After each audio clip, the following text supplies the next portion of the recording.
यदि रूट 3 का पावर 5 गुने 9 का पावर 2 बराबर 3 का पावर a गुने 3 रूट 3 हो तो a का मान होगा। हेलो डियर्स, डिस्कस कर रहे हैं एप्टीट्यूड और टॉपिक है इंडिसेस एंड सर्ट्स। इसे कहते हैं घातांक एवं करनी। प्रश्न, क्लर्क ग्रेड 1989 और IB 2009 में पूछा है। ठीक है, सॉल्व करना है। इसमें a का मान क्या होगा। सबसे पहले क्या करते हैं, ये जो दिया है रूट 3 का पावर 5 गुने 9 का पावर 2 बराबर 3 का पावर a गुने 3 रूट 3। ठीक है, जो कट रहा है उसको काट ले रहे हैं। पहले जो कट रहा है उसको काट ले रहे हैं। अगर यहां से क्लियर नहीं हो रहा है तो इसको एक स्टेप और लिख सकते हैं कि रूट 3 का पावर 5, तो रूट 3 का पावर 5 यानी कि रूट 3 जो है वो 5 वो है। क्लियर? आप ऐसे भी काट सकते हो यहीं से डायरेक्ट, और यहां से नहीं हो रहा है उसके लिए ये वाला स्टेप है। ठीक है, रूट 3 का पावर 5 है यानी कि रूट 3 जो है वो 5 वो है ना। हम पहले भी बता चुके हैं कि यहीं से डायरेक्ट आप काट सकते हो, और जिसको नहीं आ रहा है उसके लिए ये हम लिख रहे हैं। क्लियर? रूट 3 5 वो, उसके बाद 9 का पावर 2 है, तो 9 का पावर 2 अभी रहने दो, इसको तोड़ने की जरूरत नहीं है ना। और जो ये 3 रूट 3 है इसको हम उठाकर RHS से LHS ले आते, तो ये बट्टा में होगा। 3 root 3 clear is equals to 3 का पावर a। अब जो कट रहा है उसको काट लो। देखो रूट 3, 3 रूट 3 मीन्स 3 गुने रूट 3, 3 गुने रूट 3, तो एक रूट 3 हम पहले काट लेंगे यहां से। अब यहाँ 3 है और ऊपर जो है देख सकते हैं आप लोग, तो 3 भी कटेगा। 3 किसको लिखेंगे हम, रूट 3 का स्क्वायर क्या होता है, बराबर 3 होता है, यानी कि रूट 3 का स्क्वायर रूट 3 गुने रूट 3 बराबर 3 है ना। Basic information. एगो 3 बराबर 2 रूट 3 है, तो एगो 3 से 2 रूट 3 हम काट देंगे। एगो रूट 3 से 2 रूट 3 कटेगा। अब बचा हुआ टर्म देखो, रूट 3 गुने रूट 3, ठीक है, गुने 9 का पावर 2 बराबर 3 का पावर a। ठीक है, हम 9 का फैक्टराइज कर लेते हैं। 9 किसका स्क्वायर है, 3 का स्क्वायर। देखो 9 जो है वो 3 का स्क्वायर है, 3 तिया 9, यानी कि 9 बराबर 3 गुने 3।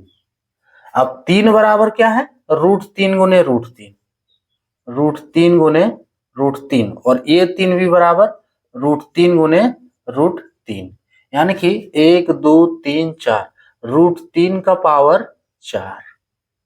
क्या 9 की जगह पे हम लिख सकते हैं रूट 3 का पावर 4, है ना। ये रूट 3 गुने रूट 3, तो ये रूट 3 का पावर 2 लिख देते हैं इसको। ठीक है, गुने इसके जगह पे रूट 3 का पावर 4 और इसका होल पावर क्या है, 2 दिया है, इज इक्वल्स टू 3 को रूट 3 का पावर 2 लिख सकते हैं, है ना। रूट 3 का पावर 2 और इसका होल पावर a। अब जो इस पे फॉर्मूला लगने वाला है ना, ये दोनों पे हम फॉर्मूला लगाएंगे। अगर देखो, अगर यहां से ज्यादा क्लियर नहीं हो रहा है तो इसको लिखो रूट 3 का पावर 4, ऐसे भी कर सकते हो, छोड़ो नहीं, यहीं से बना देते हैं। रूट 3 का पावर 4, इसका होल पावर 2। मान लो a का पावर m और इसका होल पावर n हो, तो इसको लिखेंगे a का पावर m गुने n। ये फॉर्मूला है। एक ही बेस पे 2 पावर हो, है ना, गुना के रूप में, तो पावर, ये जो दोनों पावर है वो गुना हो जाता है। सो ये तो √3 का स्क्वायर रहेगा ही, गुने √3 का पावर 4 गुने 2 लिखेंगे इसको, इज इक्वल्स टू इधर भी वही करेंगे, √3 का पावर 2 गुने ए। क्लियर हो रहा है? और √3 का स्क्वायर गुने, देखो √3 का पावर 4 दूनी 8 बराबर √3 का पावर 2 गुने ए तो 2a। क्लियर? अब देखो बेस सेम है, ये बेस सेम है, तो ऐसे कंडीशन में क्या होता है, जब बेस सेम हो और दोनों के बीच गुना का रिलेशन हो तो क्या है, पावर जुड़ जाता है। क्लियर? सो या तो आप चाह सकते हो तो डायरेक्ट यहां से √3 हटा सकते हो, तीनों को, इधर का 2 को √3 और यहाँ का √3 कट जाएगा। और ऐसे नहीं हो रहा है तो एक स्टेप और देख लो, क्यों ये हट जाएगा। सो √3 देखो, आप यहीं से सॉल्व करोगे तो 2 + 8 बराबर 2a आएगा। क्लियर? यानी कि 10 बराबर 2a, और नहीं तो अगला स्टेप हम जो कर रहे हैं, जैसे a का पावर m गुने a का पावर n बराबर होता है a का पावर m + n। ये फॉर्मूला बता रहा है कि बेस सेम हो और दोनों के बीच गुना का रिलेशन, तो पावर जोड़ देंगे हम। यहाँ पे बेस सेम है देखो, और दोनों के बीच गुना का रिलेशन है, सो पावर जोड़ देंगे, यानी कि √3 का पावर 2 + 8 बराबर ये होगा √3 का पावर 2 है ना। अब देखो बेस सेम है तो √3 का काम खत्म। ठीक है, ये √3 खत्म हो गया है ना, इधर भी √3 इधर भी √3, यानी कि दोनों का बेस सेम है, तो ये √3 का काम खत्म।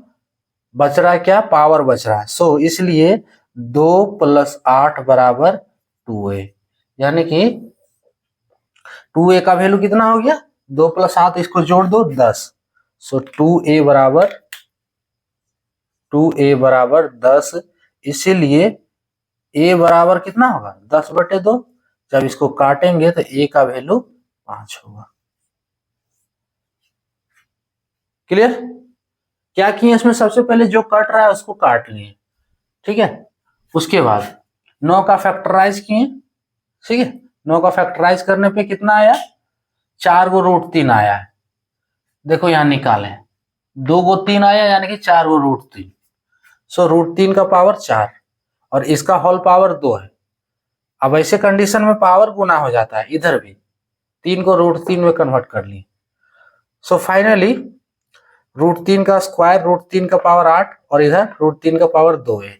अब देखो बेस सेम है, गुना के रूप में रिलेशन है दोनों के बीच, तो पावर जुड़ जाएगा, तो यही जोड़ दिए। अब दोनों तरफ बेस सेम √3, सो ये √3 कट जाएगा, है ना, ये कटेगा। उसके बाद क्या बच रहा है, पावर 2 + 8 बराबर 2a। फाइनली इसको सॉल्व करने पे a बराबर 5। हम इस मेथड से सॉल्व किए, जरूरी नहीं कि इसी मेथड से आपको सॉल्व करना है, ठीक है, आप चाहो तो 3 के रूप में भी ले सकते हो, यहाँ जो √3 लिए बिना काटे भी सॉल्व हो सकता है ना। हाँ, आप क्या करो कि दोनों तरफ बेस को इक्वल कर दो, ठीक है, बेस का काम खत्म, पावर जो है उसको सॉल्व करोगे तो आपका a का वैल्यू 5 आएगा, है ना, उसमें भी आप a का वैल्यू निकाल सकते हो। मेथड 2-3 को है, आप जिस मेथड का यूज करना चाहो। हम जो यहाँ काट के बनाए हैं, इजी करके बनाए हैं थोड़ा, आप चाहो तो बिना काटे सॉल्व कर सकते हो, है ना, सिर्फ बेस को इक्वल करते जाना है बस। क्लियर? उसके बाद बेस इक्वल होगा तो बेस हट जाएगा, सो जो बचेगा पावर उसमें से आप a का वैल्यू निकाल सकते हो।